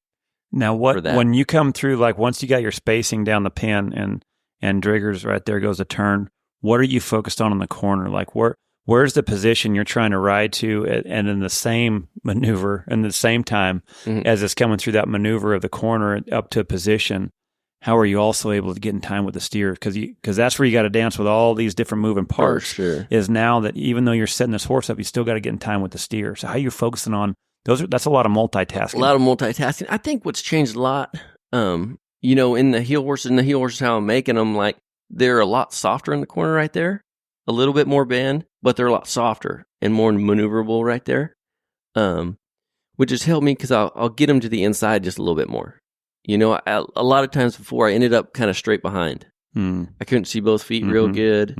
And so, I mean, if you can't see both feet real good, So is there a focus point? Down. Is there a focus point? Because I know when you get behind, maybe your boot might be like, say, right by the steer's tailbone, where then maybe, you can see the right leg, but not the left leg, where like, is there a certain focus point that you get to, like when you ride to them, where then that way you can stay seeing both feet? Or is it just, when you can see both feet, you're in the right spot? I think when I just kind of feel it right there, feel it out. And like I said, you can only do so much. Steer's going to get heavy. A steer's going to be free hopping around there. I think it's so much of just feel, but having your horse right there, a little bit in your hand through the corner right there, where you can kind of read what's going to happen and then ride to your spot. I think similar to heading, like your horse has to know, go to the cow, and that cow has to draw them to him. But at the same time, a little different than heading, like they got to be ready to stop right there, because if something shapes up fast, like we're going to throw, and so having a little bit that I've changed, my horses are a little more up through the corner right there. They're a little more prepared for a quicker throw, even the younger ones. They're not going at them quite so much. They're not accelerating towards that steer right there unless I, really ask them to, which allows me to pick them up and get them to the inside where I can see both feet better.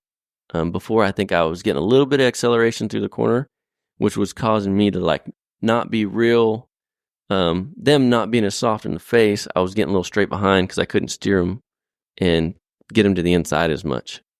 How cool is that when you're back in the box, though, coming from Salinas, you're out there out west, right? Yeah. And, you spent most of your career training, right? You said you grew up showing the AQHA. Yep. Said you won a world title in the breakaway in the AQHA? Yeah, I'm a youth world champion. Nice. Breakaway roper. Yeah. So this has kind of been you've been in this industry basically your whole life. Yes. And so how cool is that, though, backing up and you look over, there's Driggers. Yeah, it's crazy. It's nuts. I can't even describe any of this. It's like a dream. Yep, all of it. Yeah. I still found, and I talk about it all the time. We're at home. It's like, we never thought we'd be anywhere right here. One of the futurities, but even just in general, if someone would have told us this, 2017, 18, that something like this would, take off. Yeah, we'd never believe anybody. No, yeah, it's been pretty. Because you've also got you a 2019 American Rope Horse Futurity World Championship. Yes, sir. What horse was that? Blueberry Please was the horse's name. It's a horse that come from Justin Wright. He had it in training down there in Santa Maria as a cow horse, and it wasn't working out. So they sent him up to get him roped on and sold, and it just worked out that.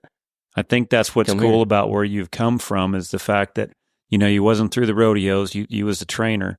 But you're also the trainer that's kind of on the outside of where everything's going on. Yeah. But you still found a way to push yourself right in the middle of it. And to get in, it's pretty cool. Yeah. It's really, really cool. Because, let's go to some Facebook questions. Okay. I got one that I really liked, and it kind of fits along with what we're talking about right now. TJ Jones had a question. He says, what does he think is the most important key to success after work ethic?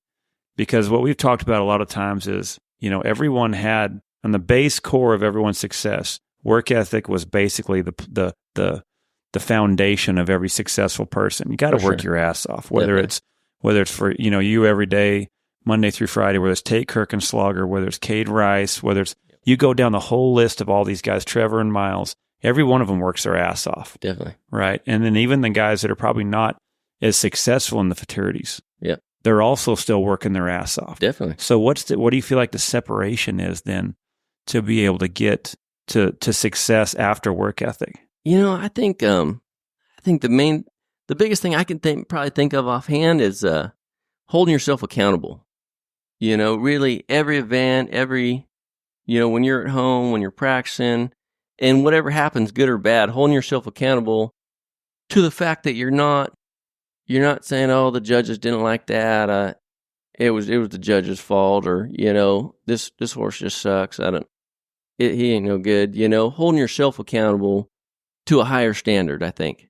Because like I said, everybody's worked their tail off to get here. But really holding yourself accountable to the point that like you don't have an excuse for something that happens. You say, I screwed up. I'm going to do better and do better. I think that's the biggest thing, and not getting deterred when stuff fails, because that's going to happen. That's 75% of our sport is not winning, probably.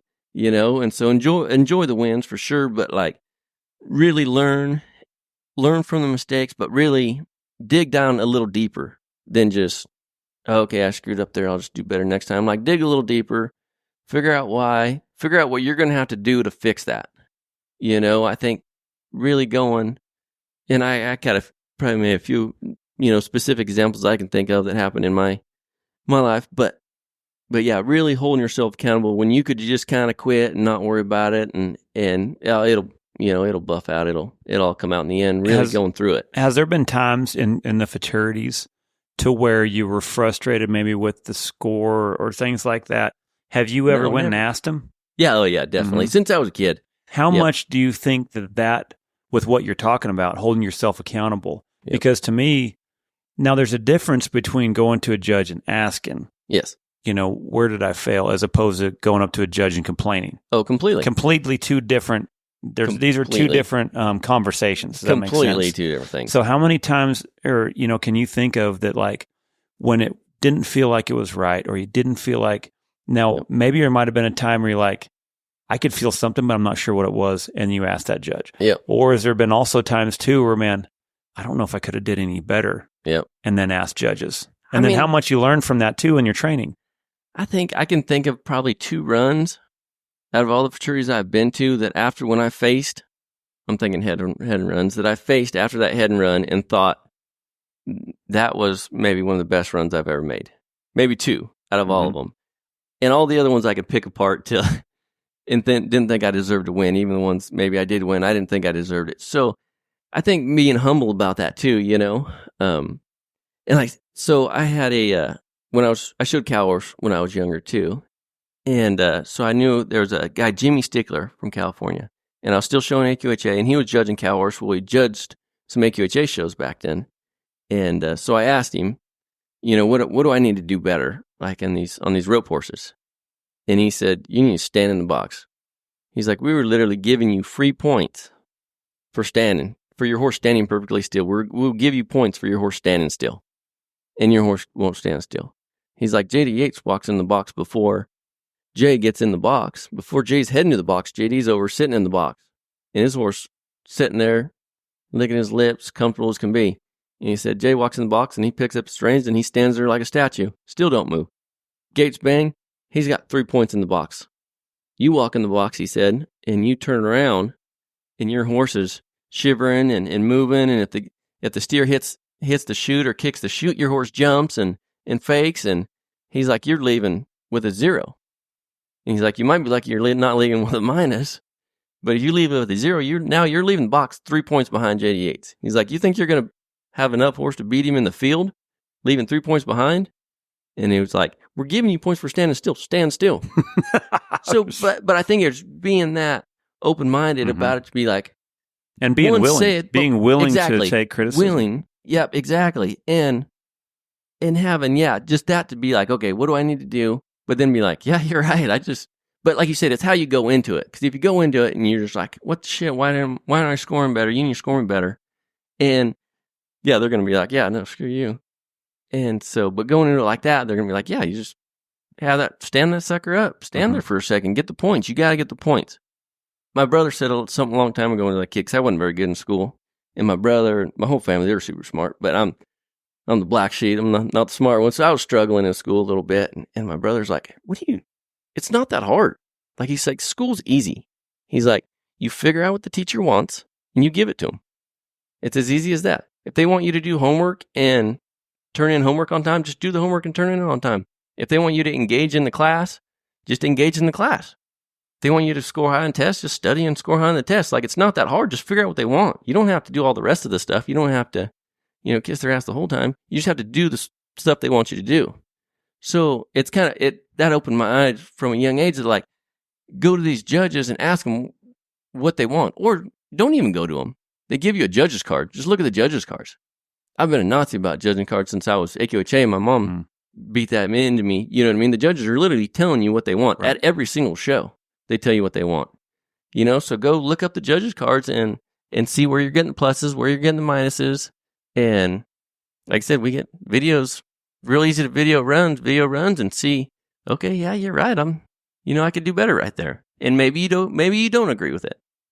And I think that's when you can ask for sure. For sure. I think when you get the judge's card, you felt like it was good. To me, that's when it is the time. Like, that's when you did the homework, but then you get the test results back, and it wasn't like you weren't, you didn't understand where you went wrong. To me, that's when I think a lot of the guys that have been humble enough to ask has learned a lot about it, because it really has. Like I said, I've been out of this game for a couple of years, doing some other stuff outside the arena and clinics and stuff. And then when I came back this year, man, the horsemanship has gone to another level. Oh, yeah. Everyone's able to do the same thing, because I think they're getting figured out what the judges are looking for, and they're starting to put that in their training program. Yeah.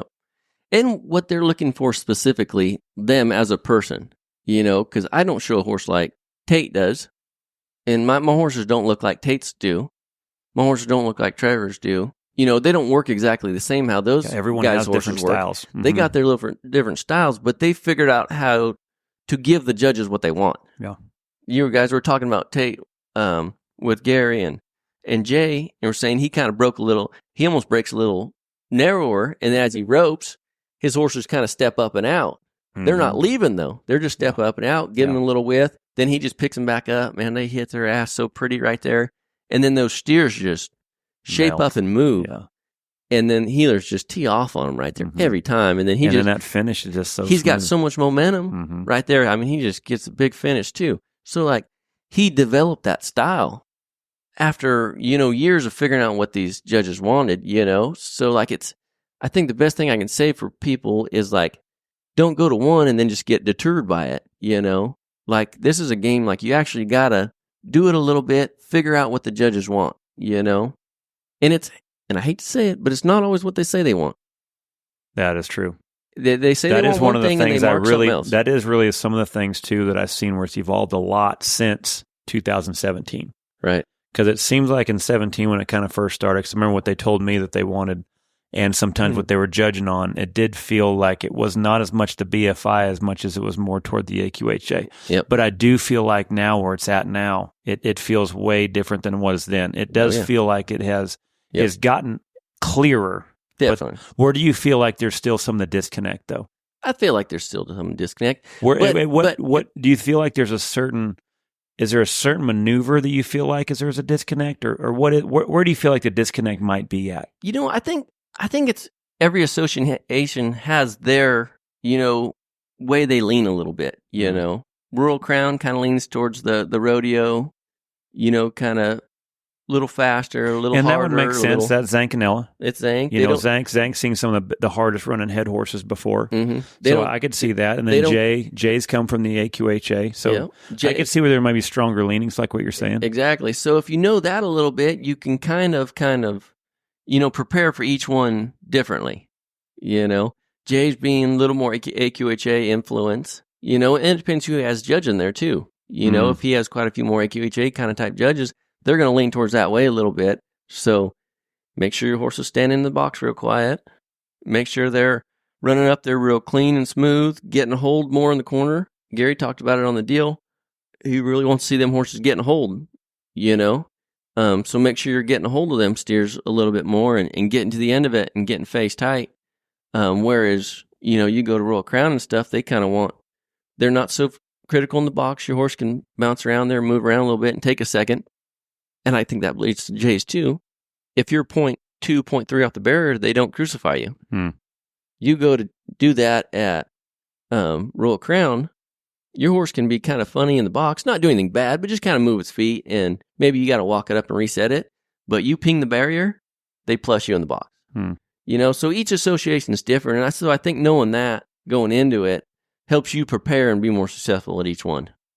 There's another one here. Joe and Cammie Painter, they brought up a good point too, and I've been curious about this because I know roping is kind of veering off a little bit on the West Coast. Even though it's sad because, like I say, that's where it originated from, is out west, and a lot of it is heading this direction. But what they asked is there any interest in having fraternities on the West Coast, Northwest, or how can we get one going? Have you seen anything besides the Old West fraternity that was out there in Utah? Have you seen any pushes to get some fraternities out west? There's people. I guess Arizona. Arizona and Utah closest. Seems to be about the closest. Pretty close, really. Because Buckeye, takes Sun Circuit's 12 hours. I think it took 16 to get to it still Utah. Takes that long. Yeah, wow. That's west, but it's not west enough, huh? Yeah, not west enough. Exactly. Yeah, it took us 16 hours to get to Utah. So I wish there would be. Jake kind of talked about it there for a few years, and there's just no traction with it for someone to really take a hold of it and put it on and stuff. And honestly, nobody from back here is going to go out there. There's so many fraternities here close by within 3-4 hours. There's no reason for these guys to go back there to compete at one. The money would have to be like it was at Utah for guys to come out there and do it. And even if it was, they're only going to bring a couple of their very best horses and probably share trailers or something. You know what I mean? There's a local, crowd that are going to enter it and probably be a lot of intermediates. I think the intermediate classes would be real strong and limited classes. And I wish they would, because there's a lot of good local trainers around there that would benefit from something like this coming in. Yeah, benefit if they came in with a humbleness and a certain definitely open mind. Yeah, it would be great for a lot of guys to be able to see definitely how these maneuvers work, to be able to implement into their training program for sure. And I don't even know if a lot of them are going to go any further than Sun Circuit to another one. You know what I mean? But it might. You never know. It could draw more guys out and get more kids into it, maybe some younger kids coming up or something. That'd be great. Yeah. Yeah. This was another good one. Chris Grichkowski asked, what are the threats to the rope horse fraternity program, and is there a ceiling? I think probably the biggest threat to it would be not keeping the clients happy. And that's what I worry about. So I think that's what killed, or at least AQHA in my area a lot, was no money into it, and then people not being happy with the judging, and it just wasn't a pleasurable experience, And I think that's the only thing I worry about with these is because I ride all outside horses. I might show one of mine here or there, but 99% of them are owned by other people. So if the other people come and have kind of a bad taste in their mouth about the event or about something that went on there or anything there, and they kind of decide to pull up or not go to anymore, that's going to be the biggest thing that kills it. There's always going to be the people that are in it, a handful, but from really keeping it growing anymore, I think that's what's going to kill it. And it's not even so much sometimes that their horse does bad, that maybe, like you said, hear the guys talk about what they want to look for judging, and then they see a horse not do what they said they wanted, and then they mark it high, and they're like, well, shoot, how are we supposed to win that? When they just marked what they said they weren't going to mark. So between that and I had something else I want to say too about that, but I forgot. Do you think there's a ceiling? And if so, have we hit it? I don't think there's a ceiling, no. And I don't think we've hit it yet. And I think Utah proved that. I don't think we've hit it yet. Utah proved that a couple months ago, just how that went off, And I think Gold Buckle's so new. I think all those things building up, they're just going to keep growing and growing. And I mean, really, it's just getting started. I mean, people are just starting to breed. Like you said, we talked about earlier, people are just starting to breed for this and train for it, and really get a program built to come through it, and really find their place in there. You know, so many of us still don't really know our place in here and how it fits in. So I think there's going to be so many things that are going to change. It's changed so much in the last 5 years. It's going to change a lot more in the next 5 years. A lot more. I agree.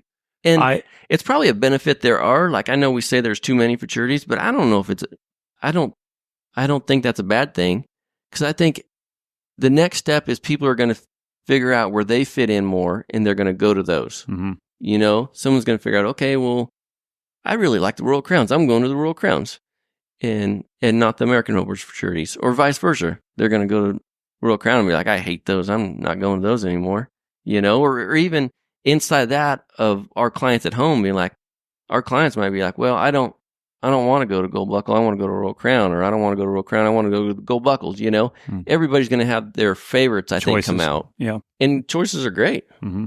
Well, the free market is going to, I think, decipher which ones are going to be the best ones. Exactly. And so that's where I think some of these, where they're having so many of them, you know, the ones that are getting the sponsor money, the ones that are getting the stud fees, you know, the breeding programs, the ones that are doing a good job of creating a great event are going to prosper over the ones that are not. And so that'll probably weed itself out in that perspective. And then hopefully some of these guys will merge together too. I think that would be good. But I do like the fact that they're in different locations.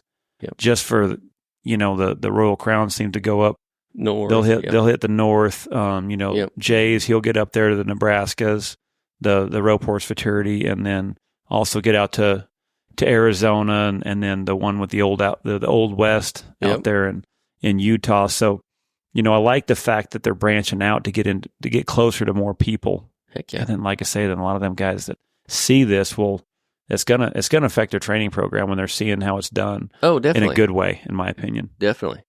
Yeah. Yeah. So I was texting Lindsay Wadhams to try to figure out how everyone can watch it. It said from my live scoring, yes, but not the next gen. So I think there's an app. I think the app is the.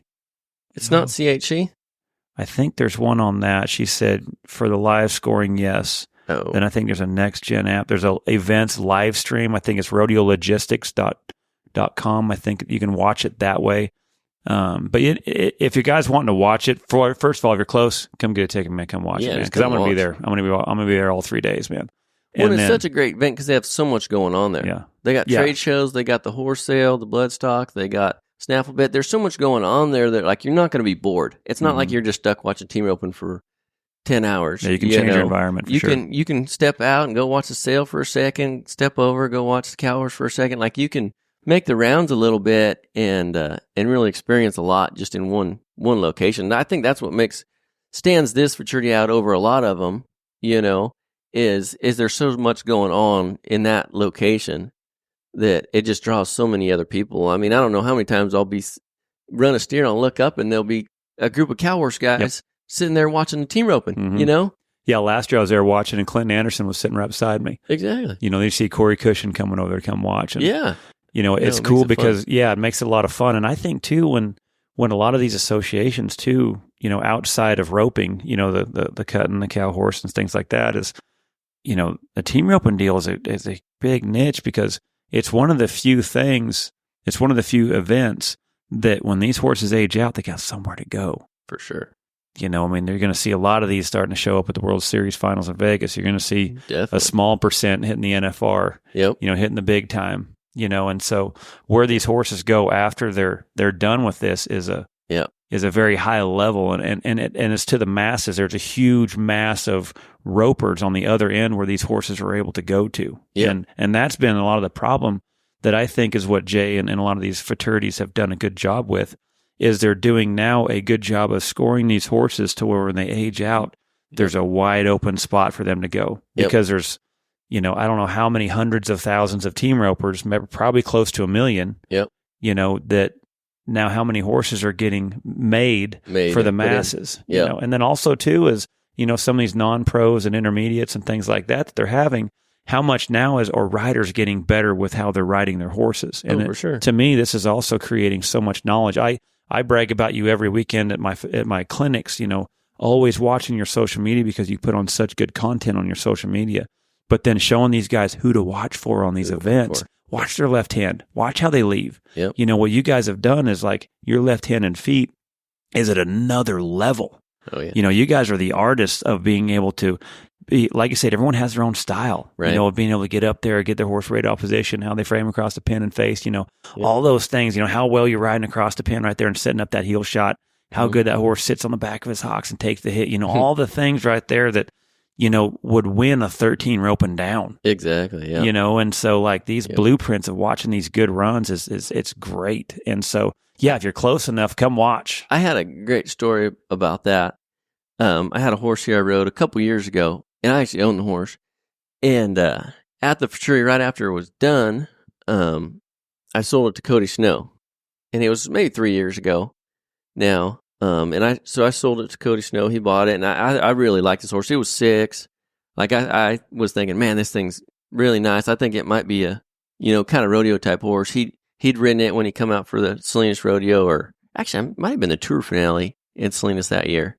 But anyways, he'd ridden it a few times, and so he bought it right after the futurity, and the horse did really well at the futurity. We had a little tough luck in the short round, but he came back like 3rd or 4th call back. Like it was, and about a year later, I'm in at the finale in Vegas, and I'm down there. I think it was the 13 maybe, and I was walking around, and I get a text from Fallon, and she's like, "Hey, run over to the second arena right now and watch this horse." And sure as shit, I watched this horse go, and I was like, "That's Wyatt." That's when we sold him in a 5-header from little South Texas. Chris Bradford, he ended up buying the horse, and I actually met him at the back end and got to know him really well, and a great guy. But so cool that horse, you know what I mean? He was competitive at this, and he made this guy a great jackpot horse. He rides him everywhere. He loves him. You know what I mean? And I think that's what a lot of people say. I think that they're worried that sometimes how they want us to show them isn't going to make a good horse afterward, and maybe that's for some of them, but I would agree with that. I would agree with that on some senses, and the fact that there's some riders, those buttons right there are going to be too touchy for them. Exactly. Because they're all over the horse. Yep. Well, then you got guys like jockeys like Cody Snow, Clay Smith, yep. Driggers, you guys got such good jockeys up there. Clint Summers, yep. You got those guys. Those buttons, they're gonna be right. They're gonna ride the heck out. Yeah. Of them, And then take Hergenslugger said it good. In one place he said I've also got outside horses too that I ride that are ranch horses that I'm getting ready for guys to ride the jackpots. Yep. Those are the guys that don't. These are the horses that don't have the buttons. Yep. You can waller all over them. They're going to do their job. Well, kind of funny. This was a ranch horse from Nevada. Showed up as a 4-year-old for me. The guy wanted to sell it, and I thought I had it sold, and someone dragged their feet, and they made me mad. So I bought it myself, and I just planned on just having a jackpot horse for myself and selling it, later. And kind of early 6-year-old year, Fallon, she was kind of like, "Hey, that horse looks pretty good. Like maybe we should show it somewhere." And we ended up showing it in Oklahoma City, and did good there, and then kind of just went on with it from there. So it's also not just the ones you think. This was literally, when I got it at 4 years old, it had never been ridden in an arena. It couldn't lope a circle, and it probably went 1,000,000 miles outside and branded 1,000,000 calves, and he was broken gentle. So, yeah, no, it's crazy where they could come from. Yeah, for sure. Well, yeah, Lindsay just said that, the next gen is the primary live feed and the live scoring, but the CHC app, that will also have live scoring on their app as well. And it does start at 7 a.m., and so any information, just get on the American Rope Horse Futurity website. That's going to walk you guys through if you're not able to come to it, to be able to watch it online. And man, I'm excited. How do we follow you? You got a lot of really good stuff online, on your Facebook. Is that mainly your main social media outsource? Yeah, that's my main social media, and I honestly, we'd have to ask Fallon if we got more than that. I think I might have an Instagram. I'm never on it or anything. What a lot of guys don't realize is when You're riding this many horses. You don't have time to engage in a lot of things that a lot of people know. Social media, because you don't have time for it. Yeah. You might have time for it for like a few minutes as you're kind of going from one to the next, and there's some downtime, but then after that, it's game on. Yeah, it's amazing to be successful in this industry. You got to work a lot harder than for probably less, because if you work this many hours, a lot of jobs, holy smokes. Right. I think that's where a lot of kids don't realize, like, this takes a lot of work to get this a lot good, of work. as good as you guys are. I can't a lot of reps. How many times I've been up at 4 a.m. just laying in bed thinking about what I need to do different on a horse, Yeah, those are things people don't think. When it consumes you. When it consumes you, that's when you're constantly getting better. Yeah, it's not done at 7 p.m. when you go back to the house. Like Jackie said something. Done. Jackie said something good. I had her on the podcast last week, and she said something, and it just like what you just touched on. She's like, it consumes you, and it never leaves. Like, it never leaves your mind. Yep. You're not thinking about it. You don't turn it off. Yeah, it stays on all the time, and it takes that obsession. It really does. Almost like Kobe Bryant. That it takes that Mamba mentality to be able to stay at that level. Because if you're not, Cade Rice is. Yeah, Tate Kirkenslager is. Everybody knows Trevor is. Everyone knows Trevor is. Yeah. Exactly. Yeah. And Miles has learned it too. Oh, exactly. And Joe. Yeah. Joseph. Definitely. And Joseph's done a great job too of not only just killed him at the Old West, he's getting good at the heading. Oh, yeah. And he's also staying sharp on the weekends going to these rodeos. I think last weekend he won the Clay Logan rope in Heelan. Nice. He's you're watching where he's staying sharp as well on these horses, and it consumes you. Yeah. Yeah, that's the other thing. A guy just can't be happy just training horses and making a good horse. Like, if you're actually going to compete at these things, that's a whole nother department a guy has to work on. You're working on training to make a good horse and a good product and something you can show, but then you have to have the ability to show it and rope up to its level, so then that adds a whole new department that you have to really work on and focus on and really put time into. That's not just going to work itself out. You have to force yourself to get done working. We got some local jackpots there during the week, so just small 3 for 30s or 3 for 40s or whatever. And so, we might be riding horses all day and get done at 5 and then go throw 3 of them in a trailer and go to the jackpot. Rope some more. Season your horses, get in competition, and I go to circuit rodeos throughout the spring and summer a little bit, and it's not so much because I love the rodeo. I don't really love to drive and rope one steer and then drive home. But it's the competition, it's the competition and bettering yourself and really coming down to one run. I think that's what all the rodeo guys really brought to this was, you're good, comes down to short round time.